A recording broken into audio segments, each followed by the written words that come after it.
Magandang gabi mga kaloto and welcome to LRTPH channel para alamin ang mga Lotto result ngayong Webes, November 21, 2024 para sa mga PCSO games na 2D Lotto, 3D Lotto, 6D Lotto, Lotto 642 and Super Lotto 649.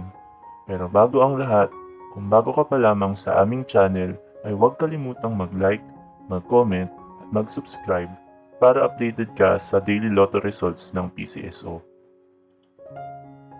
Para sa Super Lotto 649, we have no winner para sa jackpot prize na 15,840,000 pesos.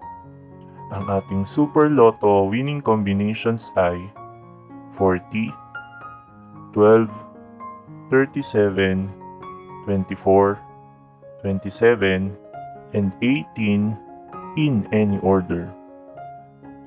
Para naman sa Lotto 642, we have no winner para sa jackpot prize na 9,591,316 pesos and 20 centavos. Ang ating Lotto 642 winning combinations ay 3, 30, 27, 17, 29, and 20 in any order.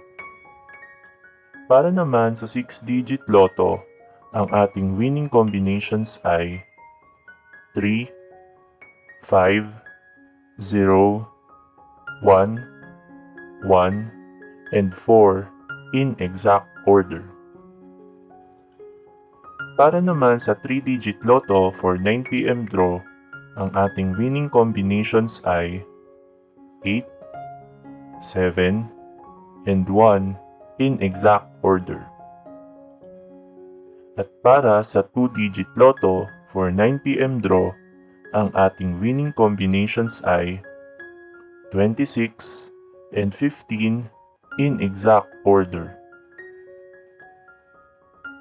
Narito naman ang susunod na draw schedule para sa araw ng Biyernes, November 22, 2024. 2D Lotto and 3D Lotto para sa 2 PM and 5 PM draw at 2D Lotto, 3D Lotto, 4D Lotto, Mega Lotto 645 at Ultra Lotto 658 naman para sa 9 PM draw na mayroong estimated jackpot prize na 17 million para sa Mega Lotto 645 at 142 million para naman sa Ultra Lotto 658. Congratulations to all the winners at marami pong salamat sa inyong panonood at patuloy na pagsuporta.